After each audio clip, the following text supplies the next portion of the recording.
Alhamdulillah, nahmaduhu wa nasta'inuhu wa nastaghfiruh wa na'udzu billahi min syururi anfusina wa min sayyiati a'malina. Man yahdihillahu fala mudhillalah wa man yudlil fala hadiyalah.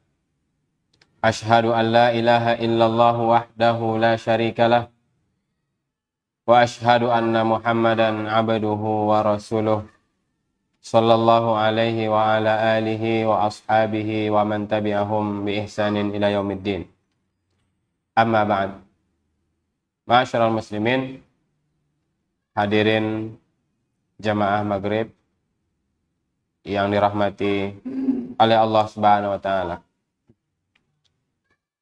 Kembali kita melanjutkan kajian kita membahas salah satu bab yang sangat penting kita pelajari, membahas salah satu adab dari adab-adab bagi seorang yang menuntut ilmu, yaitu mengagungkan ilmu, meninggikan ilmu, memuliakan ilmu. Sebagaimana yang telah kita jelaskan, bahwa semakin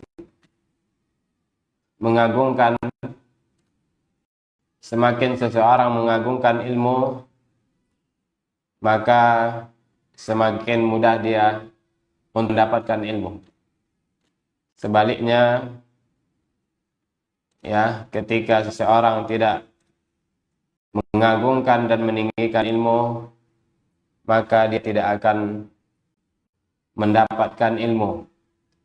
Bahkan ilmu tersebut akan pergi darinya. Ma'asyiral muslimin, hadirin yang dirahmati oleh Allah Subhanahu wa taala. Pada pembahasan sebelumnya kita sudah membaca dari kitab Syekh Shalih Al-Utsaimin hafizahullah taala, yaitu kitab Ta'zimul Ilm, yang mana kita telah menjelaskan al-maqidul awal, yaitu pondasi yang pertama atau landasan yang pertama dalam mengagungkan ilmu, yaitu mensucikan tempat ilmu. Sesungguhnya sesuatu yang kita cari punya tempatnya, tempat menyimpannya. Maka tempat menyimpan ilmu itu adalah hati kita. Dan kita yang mencari ilmu hendaklah membersihkan hati kita dari najis-najis, dari kotoran-kotoran yang dapat merusak hati. Sebagaimana yang beliau bawakan di sini, yaitu sebuah hadis Nabi SAW, innallaha la yanzuru ila suwarikum wa amwalikum walakin yanzuru ila qulubikum wa amalikum. Sesungguhnya Allah Subhanahu wa taala memperhatikan kepada bentuk rupa kalian, wa amwalikum, dan tidak pula melihat kepada harta-harta kalian, walakin yanzuru ila qulubikum wa amalikum. Tetapi Allah Subhanahu wa taala melihat hati-hati kalian dan amalan-amalan kalian. Ini menunjukkan kepada kita, bagi kita yang menginginkan kemuliaan, bagi kita yang menginginkan kemenangan dunia dan akhirat, hendaklah lebih memperhatikan hatinya dan memperhatikan amalannya. Karena Allah Subhanahu wa taala tidak memperhatikan yang lain. Tidak memperhatikan harta, tidak memperhatikan bentuk rupa. Allah Subhanahu wa taala memberikan harta kepada seluruh manusia, bahkan yang kafir sekalipun. Allah berikan kepada mereka kenikmatan dunia. Begitu juga bentuk dan rupa. Allah berikan perbedaan di antara manusia.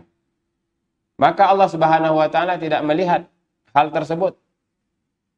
Kita lihat pada hari ini kebanyakan penuntut ilmu atau kaum muslimin memperhatikan ya, gimana supaya kuat, memperhatikan pakaiannya, memperhatikan makanannya, ataupun yang lainnya. Namun apabila lalai dari memperhatikan hati, apabila lalai dari memperhatikan amalan, maka ilmu akan sulit didapatkan. Karena tempat ilmu itu adalah hati. Maka wajib bagi kita untuk menjaga hati kita dari segala macam najis-najis. Ulama menyebutkan bahwa ya sumber dari ya najis yang terjadi di dalam hati itu ada dua. Ya, najasatu syubhat wa najasatu syahawat. Ya. Najis dari hal-hal yang syubhat, kemudian najis dari perkara-perkara syahwat. Ini adalah sumber pokok ya, hal yang merusak hati. Di samping kita mengetahui bahwa yang harus kita bersihkan juga dari hati adalah membersihkan hati dari kesyirikan, ya, kotoran kesyirikan. Membersihkan hati dan amalan dari kotoran bid'ah. Kemudian membersihkan hati dari kotoran-kotoran maksiat. Ma'asyiral muslimin hadirin yang dirahmati Allah Subhanahu wa taala, suatu perkataan yang sangat luar biasa yang dinukil dari Sahal bin Abdullah At-Tustari, haramun ala qalbin an yudkhilahu an-nur wa fihi syai'un mimma yakrahullahu azza wa jal. Haram bagi hati dimasuki oleh cahaya dan di dalamnya terdapat sesuatu yang dibenci oleh Allah. Haram bagi hati seseorang yang akan dimasuki oleh cahaya dan di dalamnya terdapat sesuatu yang dibenci oleh Allah Subhanahu wa taala. Ini menunjukkan penghalang terbesar dari mendapatkan ilmu itu adalah ya kemaksiatan. Hal-hal yang mendatangkan murka Allah Subhanahu wa taala. Masyaallah muslimin hadirin yang dirahmati oleh Allah Subhanahu wa taala, pada kesempatan yang berbahagia ini kita memasuki al-maqidus tsani, ya, fondasi landasan bagaimana kita bisa mengagungkan ilmu. Ya, cara-cara bagaimana kita bisa mengagungkan ilmu. Yang pertama, membersihkan tempat ilmu, yaitu hati kita. Yang kedua adalah ikhlasun niyah fihi, mengikhlaskan niat dalam mencari ilmu. Masalah niat ya bukanlah hal yang asing bagi kita semua. Karena masalah niat ini adalah perkara yang sangat penting dalam agama. Hampir seluruh ibadah membutuhkan niat. Tidak ada ibadah melainkan butuh kepada niat, yaitu niat yang ikhlas lillahi ta'ala, menginginkan hanya wajah Allah Subhanahu wa ta'ala. Maka para ulama mengatakan bahwa setiap amalan itu ada cara ya berniat. Setiap amalan yang kita kerjakan ada cara niatnya.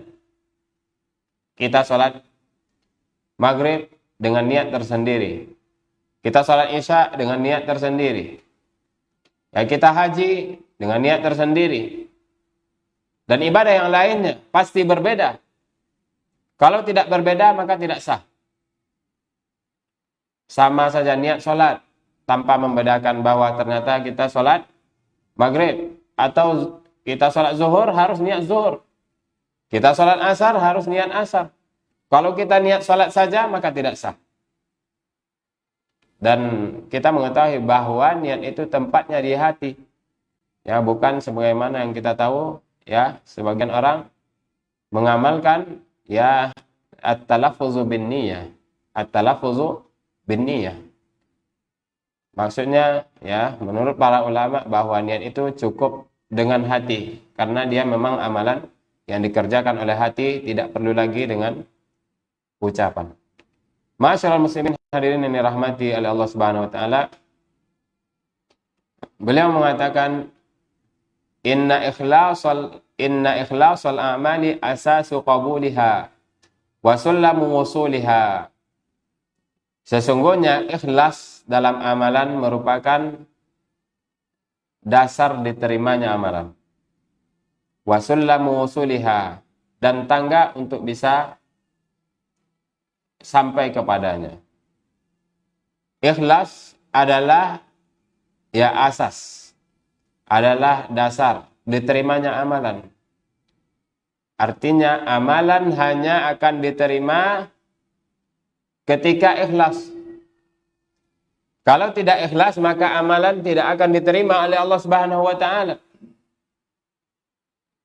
Kalau begitu, apa makna ikhlas?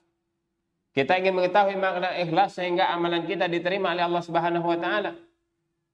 Maka para ulama menyebutkan, atau beliau menyebutkan, hakikat dari keikhlasan itu adalah tasfiyatul qalbi min iradati ghairillah.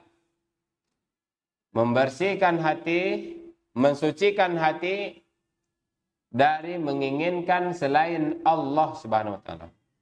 Jadi ada dua unsur yang sangat penting. Yang pertama adalah tasfiyatul qalb, bersihkan hati. Ya, kosongkan hati dari segala yang merusaknya. Dari segala yang mengganggunya. Ibarat air dari yang mengeruhkannya. Yang kedua adalah menggantungkan hanya kepada Allah Subhanahu wa taala. Ini adalah ikhlas. Membersihkan hati dari menginginkan selain Allah Subhanahu wa taala. Kita menuntut ilmu, datang ke majelis ilmu, hendaklah kita pelajari niat kita. Apakah niat kita karena Allah atau tidak? Terkadang ada orang datang ke majelis ilmu, niatnya adalah ingin mengalahkan ilmu si fulan. Terkadang ada seseorang datang menuntut ilmu, ingin disanjung, ingin populer, ingin dikenal manusia. Ini adalah niat-niat yang rusak dalam menuntut ilmu. Ingin tinggi dari manusia yang lainnya. Dia tidak menginginkan Allah Subhanahu wa taala. Maka segala amalan yang tidak ikhlas, maka tidak akan diterima oleh Allah Subhanahu wa taala. Maka beliau mengatakan sesungguhnya ikhlas dalam amalan adalah dasar diterimanya amalan tersebut. Ikhlas dalam ibadah ada dua syaratnya. Yang pertama adalah syarat diterimanya amalan ada dua. Yang pertama adalah ikhlas, yang kedua adalah mutaba'ah, mengikuti sunnah Nabi Shallallahu Alaihi Wasallam.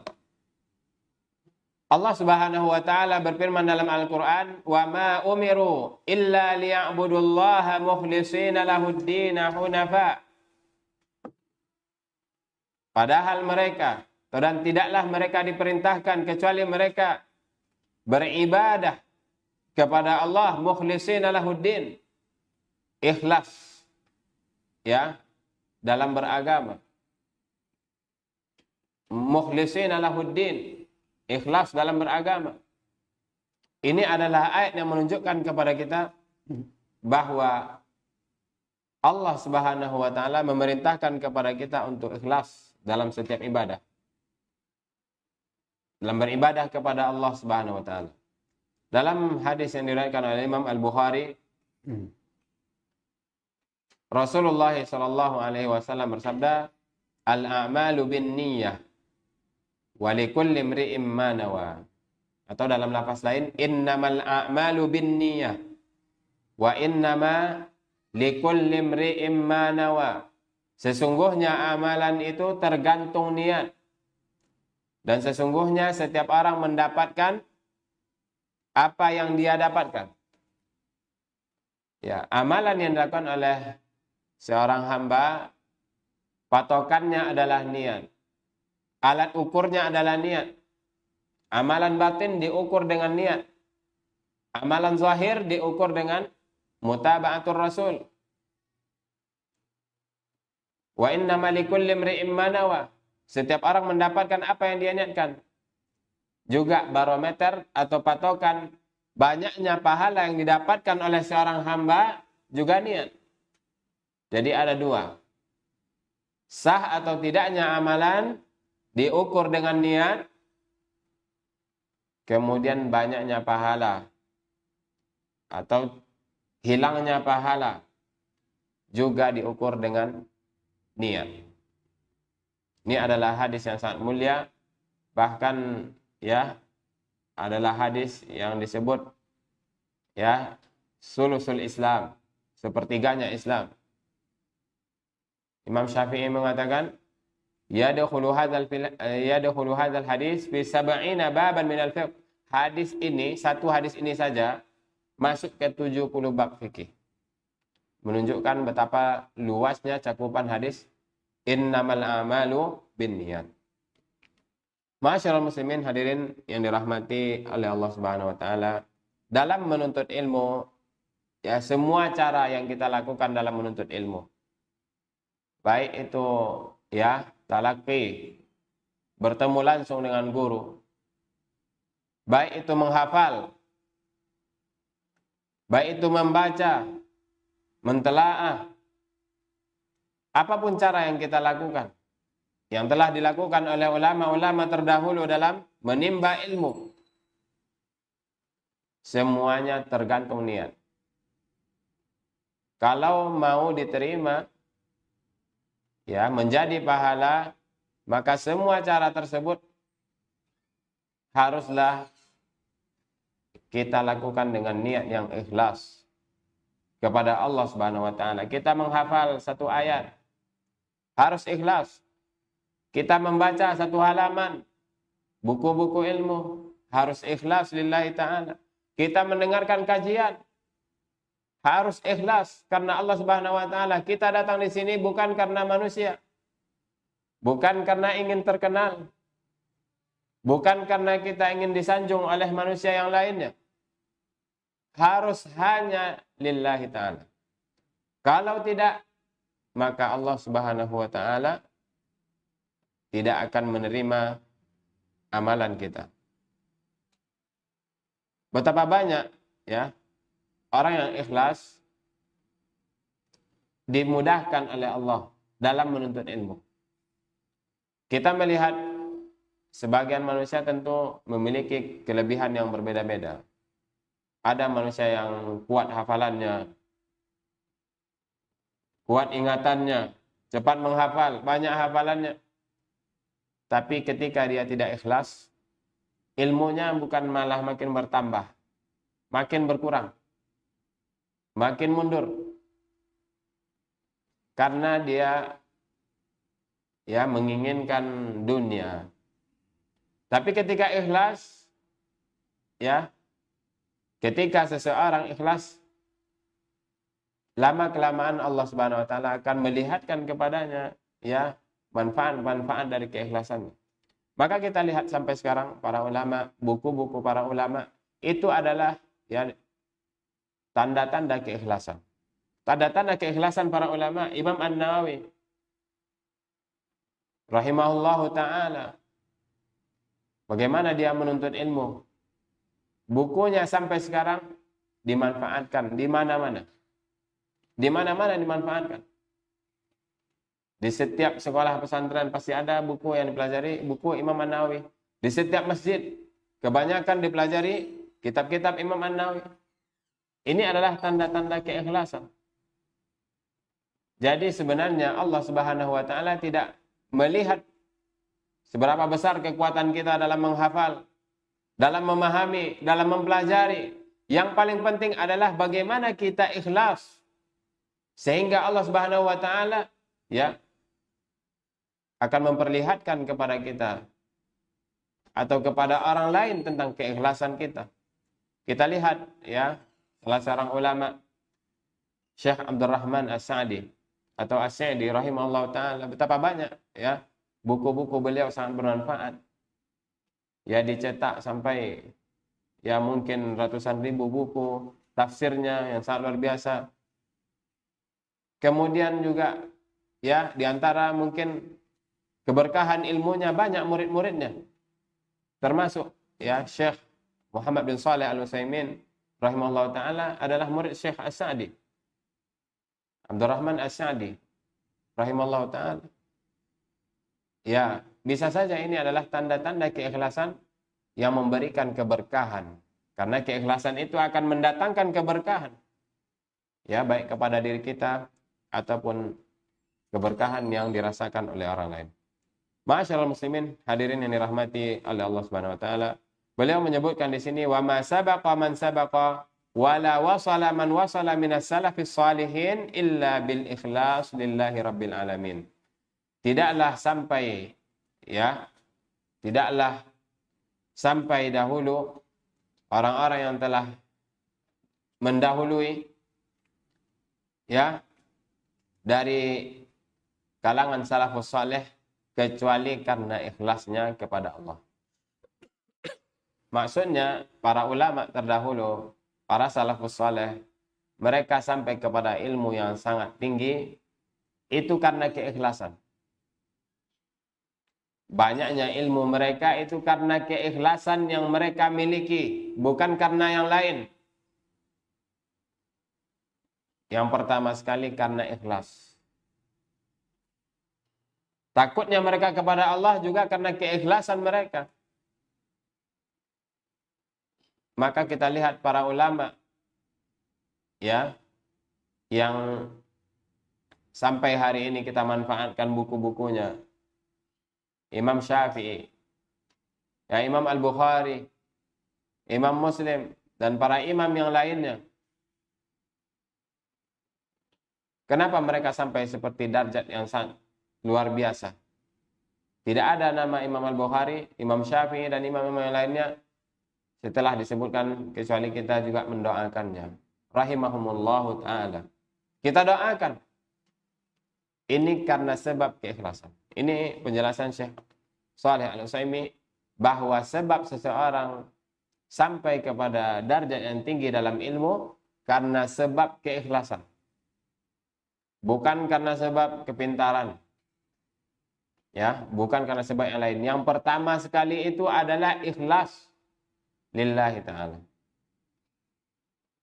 Kemudian beliau menukil ya perkataan Abu Bakar Al-Marruzi, sami'tu rajulan yaqulu li Abi Abdullah, yakni Ahmad bin Hanbal, wa dzakara lahu as-sidqa wal ikhlas. Faqala Abu Abdullah, bihadza irtafa'al qaum.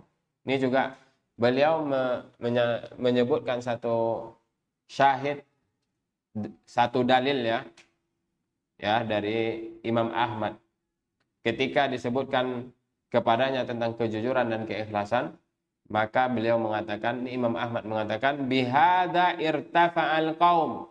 Dengan inilah satu kaum akan tinggi derajatnya, terangkat derajatnya.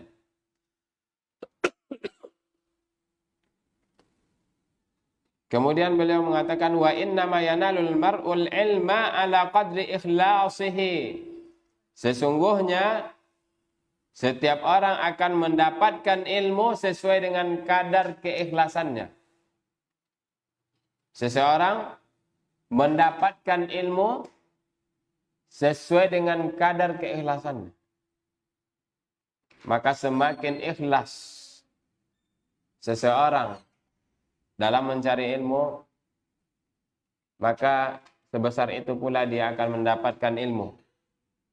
Ibnu Abbas radhiyallahu anhuma mengatakan, innama yahfazul mar'u ala qadri niyyatihi. Sesungguhnya seseorang menghafal sesuai dengan kadar niatnya. Menghafal sesuai dengan kadar niat. Kita lihat keadaan kita Ya, betapa banyak, seberapa banyak yang kita hafal setiap hari. Ya, mungkin 1 halaman, 2 halaman atau kurang. Yang mendorong kita untuk menghafal itu keikhlasan kita. Membaca, mendengarkan majelis ilmu, ya, mempelajari agama Allah sesuai dengan keikhlasan yang ada pada kita, maka sebanyak itu pula kita akan mencari ilmu. Tapi ketika keikhlasan berkurang, keikhlasan tidak ada, maka ilmu tidak akan didapatkan.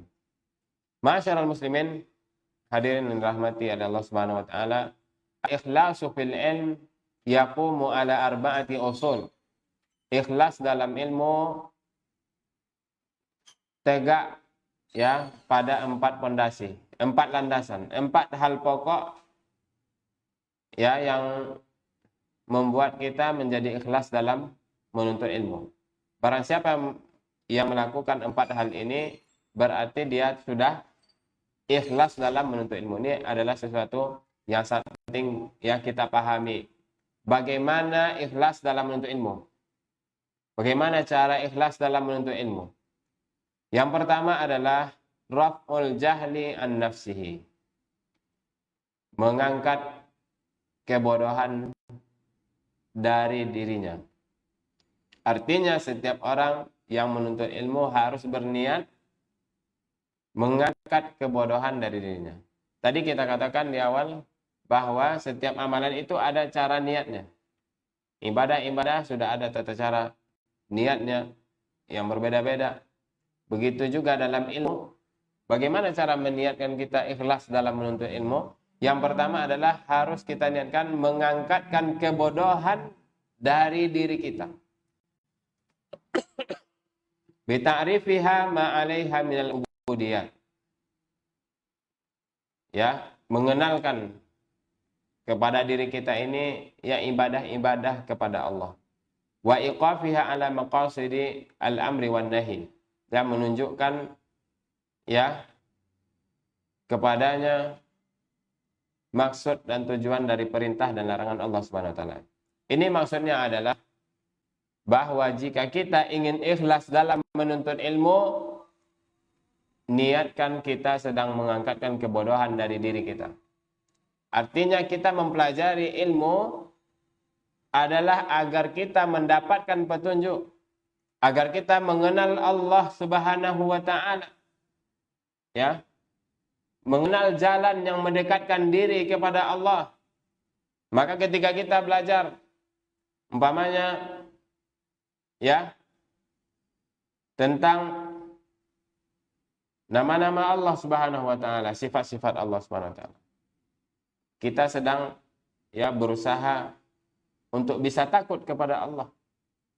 Bita'limihim wa irsyadihim lima fihi salahu dunyahum wa akhiratahum. Niat yang kedua ketika seseorang menuntut ilmu adalah mengangkat kebodohan dari orang lain. Maksudnya adalah, ya, ketika seseorang mengajarkan ilmu atau mempelajari ilmu, harus ada di hatinya keinginan untuk memberikan, ya, petunjuk, menunjuki orang lain, mengarahkan orang lain. Harus ada di hatinya untuk amar ma'ruf nahi mungkar. Harus ada di hatinya niat untuk mengajarkan orang lain. Karena, ya, apa yang kita cari tidak hanya untuk diri kita sendiri, namun juga untuk orang lain. Agama tidak menyuruh kita untuk, ya, untuk belajar sendiri tanpa memberikan, ya, petunjuk kepada orang lain, tanpa amar ma'ruf nahi mungkar. Kita disuruh belajar juga untuk menyampaikan, ya, ilmu yang telah kita pelajari. Wallahu alam. Insyaallah kita lanjut setelah azan.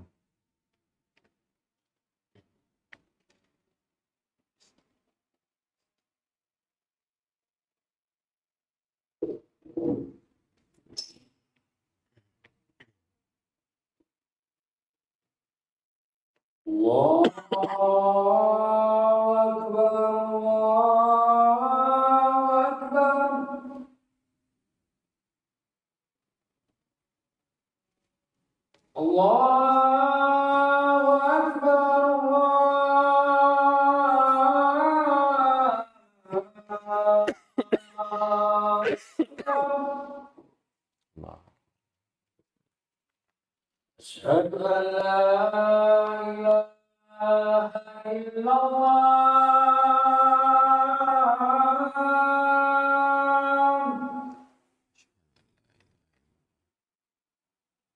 أشهد أن لا إله إلا الله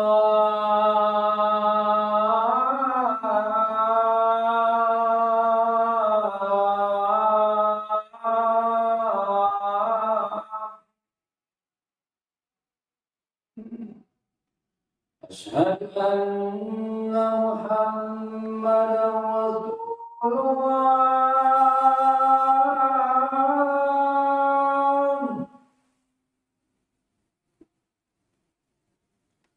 أشهد أن محمدا رسول الله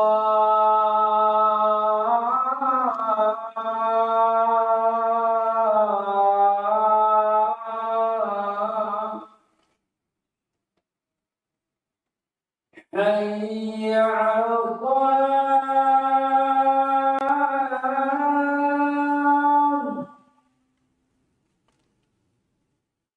حي على الصلاة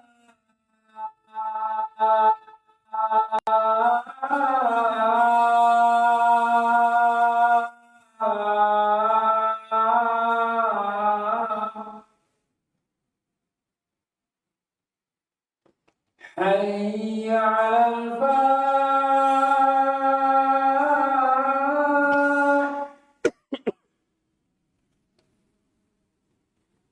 حي على الفلاح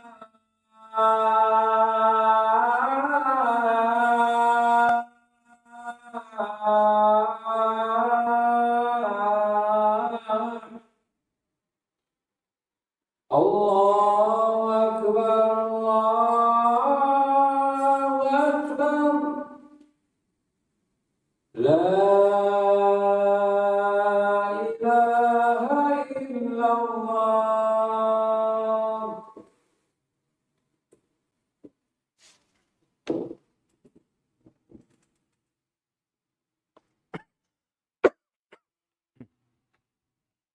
Bismillah wassalatu wassalamu ala Rasulillah wa ala alihi wa ashabihi ajma'in amma ba'd. Ma'asyiral muslimin, hadirin yang dirahmati oleh Allah Subhanahu wa taala. Jadi perlu kita ketahui bahwa semua ilmu harus ada niat. Semua ilmu butuh keikhlasan. Tidak ada ilmu yang tidak butuh keikhlasan. Semuanya butuh niat, dan niatnya adalah ikhlas lillahi ta'ala. Apapun yang kita lakukan dalam menuntut ilmu perlu keikhlasan kepada Allah Subhanahu wa taala. Maka bagaimana cara mewujudkan keikhlasan dalam menuntut ilmu? Beliau menyampaikan di sini ada 4 caranya. Ada 4 hal pokok yang harus diniatkan oleh seseorang apabila dia ingin ikhlas. Dan apabila ini diwujudkan, maka insya Allah dia termasuk orang yang ikhlas dalam menuntut ilmu. Yang pertama sudah kita sampaikan, yaitu mengangkat kebodohan dari dirinya. Maksudnya kita belum mengetahui tentang petunjuk-petunjuk Allah. Betapa banyak petunjuk Allah, sunnah-sunnah Rasul yang belum kita ketahui. Maka niat kita ketika mempelajari ilmu agama ini adalah untuk mengangkatkan kebodohan kita dengan mengamalkan apa yang kita pelajari sehingga kita bisa beribadah kepada Allah Subhanahu wa taala. Yang kedua adalah niat kita dalam belajar, yaitu mengangkat kebodohan dari orang lain. Mengangkat kebodohan dari orang lain. Ketika kita sudah belajar, tentu kita sudah memiliki ilmu. Dan niatkan ketika kita sudah memiliki ilmu, kita sampaikan kepada orang lain. Tidak terhenti hanya pada diri kita, namun juga kita sampaikan kepada orang lain. berikan mereka pengarahan, berikan mereka nasihat, tunjuki mereka mana yang benar, mana yang salah, mana kebenaran, dan mana kebatilan. Kemudian yang ketiga adalah niat yang harus ada ketika menuntut ilmu adalah menghidupkan ilmu, menjaganya agar tidak hilang.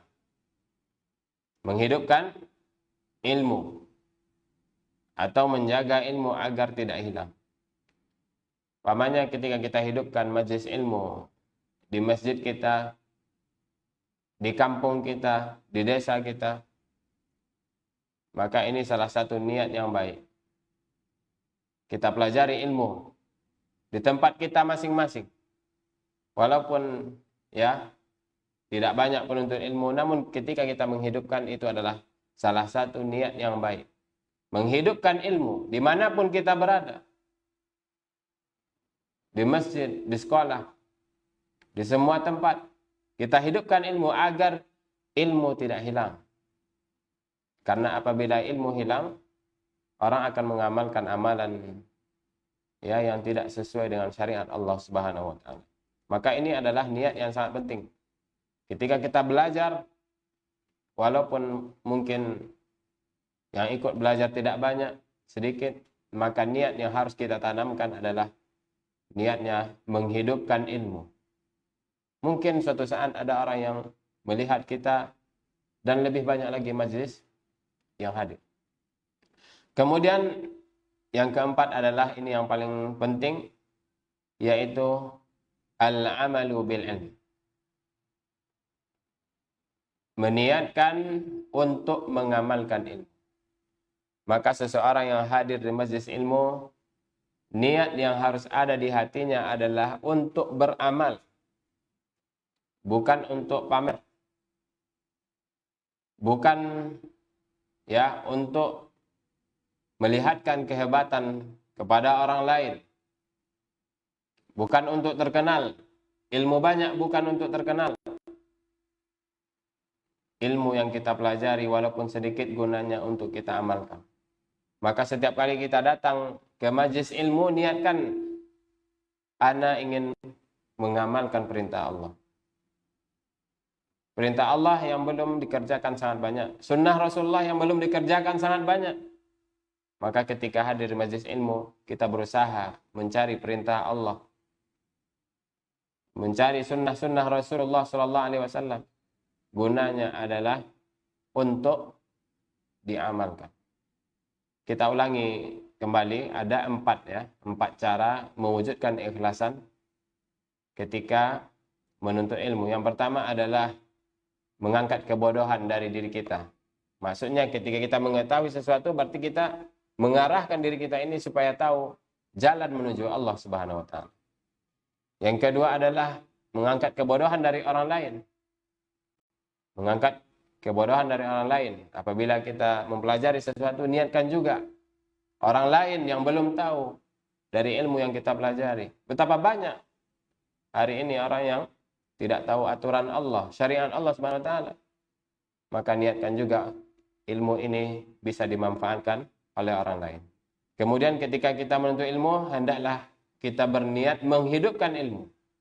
Apabila ilmu hidup, maka ya hidayah akan datang kepada kita. Namun apabila ilmu tidak ada, ilmu mati di tengah-tengah kita, maka akan banyak kesesatan dan amalan-amalan yang diada-adakan oleh manusia. Kemudian niatlah mengamalkan ilmu. Disebutkan di sini al-ilmu syajaratun wal amalu samaratun. Ilmu itu bagaikan pohon. Wal amal samarah. Sedangkan amalan itu adalah buahnya. Wa innama yuradul ilmu lil amal. Sesungguhnya yang diinginkan oleh ilmu adalah amalan.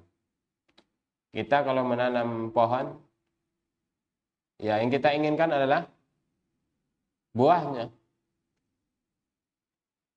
Sawit aja kita tanam, yang kita inginkan buah sawit 5 tahun belum berbuah, mungkin mau kita ya pangkas.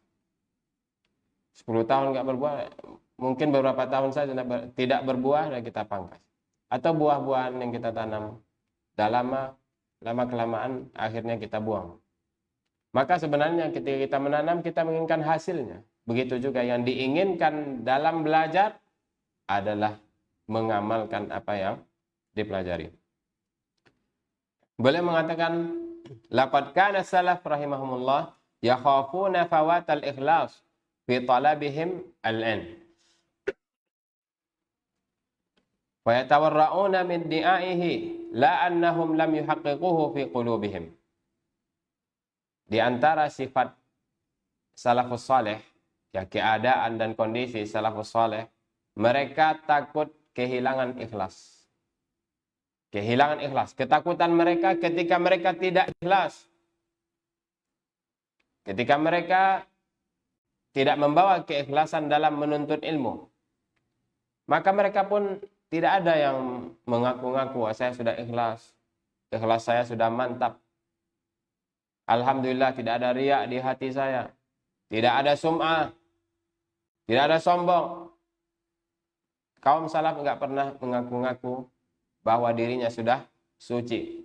Sudah ikhlas. Sudah terlepas dari kesombongan dan riya. La li'annahum lam yuhaqqiquhu fi qulubihim.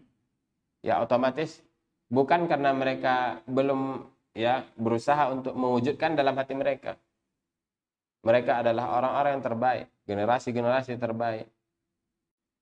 Ya, kita beranggapan bahwa mereka sudah mewujudkan keikhlasan, tapi mereka tidak ada yang mengaku-ngaku sudah ikhlas dalam menuntut ilmu. Keikhlasan itu adalah sesuatu yang dahsyat, sesuatu yang berat. Jangan kita katakan keikhlasan itu sesuatu yang mudah. Sesuatu yang seperti membalikkan telapak tangan kita. Keikhlasan itu adalah sesuatu yang sangat berat. Hisham ad-Dastawai mengatakan, wallahi ma astati wa naqul inni dhahabtu yawman atlubul hadis uridu bihi wajh Allah azza wa jalla. Demi Allah, saya tidak sanggup mengatakan aku pergi suatu hari menuntut hadis, menuntut ilmu hadis, mencari hadis, uridu bihi wajh Allah. Aku sudah mengharapkan wajah Allah. Tidak pernah satu hari pun saya pergi menuntut mencari hadis Nabi SAW, saya tidak sanggup mengatakan saya sudah ikhlas. Saya sudah mengharap wajah Allah. Niat saya adalah mengharapkan wajah Allah. Tidak sanggup saya mengatakannya. Begitu kewaraan, begitu kehati-hatian para salafus saleh. Kemudian juga Imam Ahmad bin Hanbal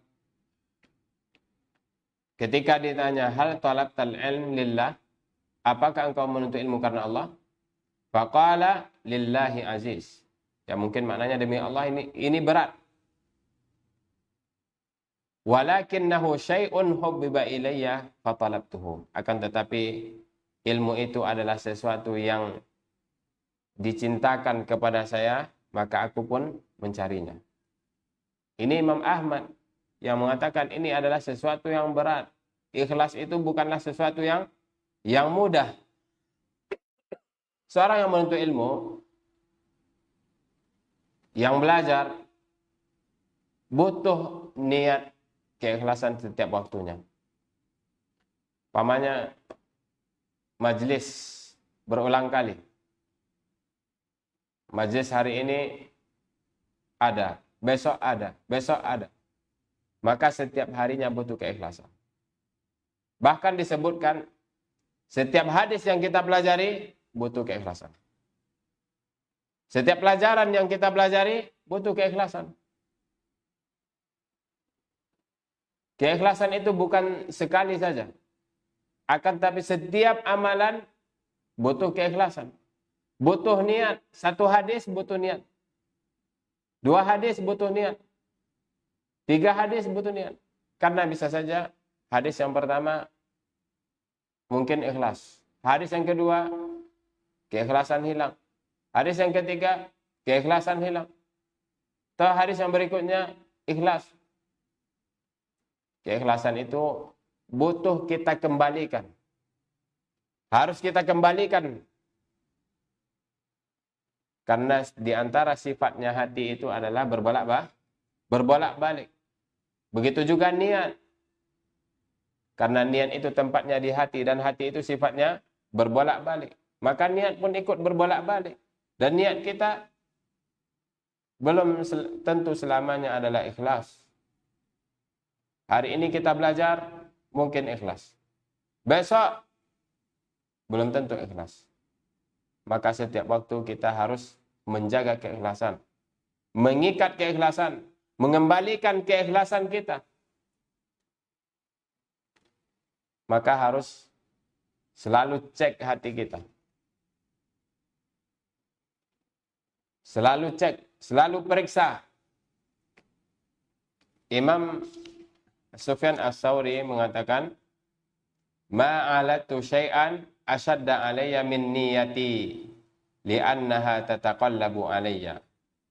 Tidak ada sesuatu yang aku obati, yang paling berat aku obati, yang aku perjuangkan, betul-betul berjuang.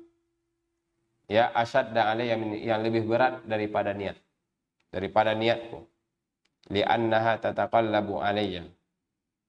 Karena dia berbolak-balik. Ya, berpindah-pindah. Dari satu keadaan ke keadaan yang lain. Berpindah-pindah. Maka orang yang selalu mengecek hatinya, memeriksa hatinya, maka dia akan tahu betapa ya beratnya memperbaiki niat. Betapa besarnya perjuangan. Ini bukan perjuangan dengan tenaga. Ya, ketika kita olahraga ya dengan tangan, dengan kaki. Tapi dengan hati kita yang selalu berjuang untuk mengembalikan niat kita, meluruskan niat kita. Ini adalah perjuangan yang harus dilakukan. Disebutkan ya perkataan Sulaiman Al-Hashimi, "Rubbama uhaddisu bihadisin wahid waliniyah." Barangkali aku telah menyampaikan satu hadis, meriwayatkan satu hadis dan aku punya niat. Satu hadis aku punya niat. Fa iza ataitu ala ba'dihi taghayyara niyati. Ketika aku ya sampai kepada sebagiannya, niatku sudah berubah. Niatku sudah berubah. Mungkin 10 menit pertama, anggaplah kita 10 menit pertama ikhlas. 10 menit kedua terbayang yang lain. Ya, di luar keikhlasan.